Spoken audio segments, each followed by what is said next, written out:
Every story has a beginning, middle, and end.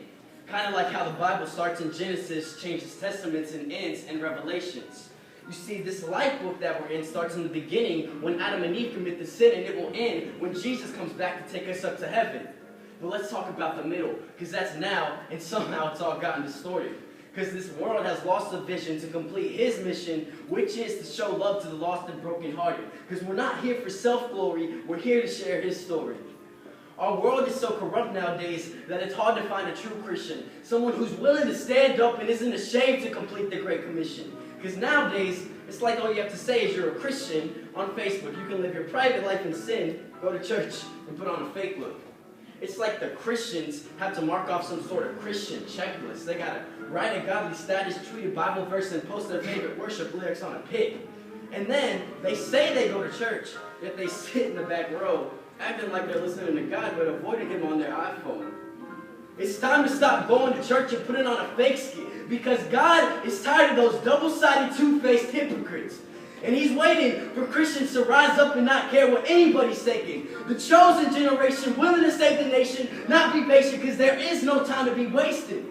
But I'm not going to stand here and tell you the people of the earth are the only conflict, because I feel as if the church could be thrown in as another convict.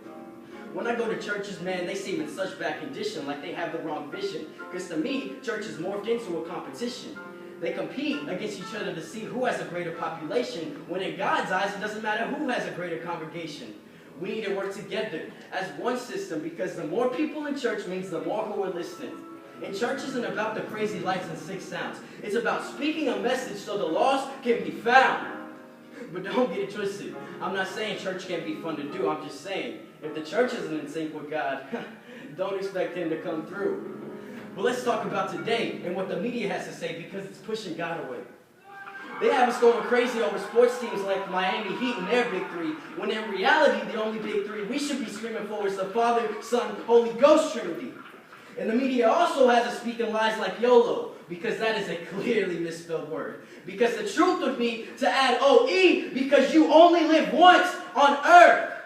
Now rally up, people, to chase after God wholeheartedly, because his son died on Calvary for the world, including you and me. And when he said those last words, it is finished. He delivered us from sin. There's no battle we can't win. We can overcome temptation, break addiction, and trust me, this stuff ain't fiction. Now go and spread the good news amongst this generation, for we can fix the middle, our godly relations, and save this nation. And the day will come when Jesus comes back to take us up to heaven. And at that moment, this life book will have a complete beginning, middle, and end.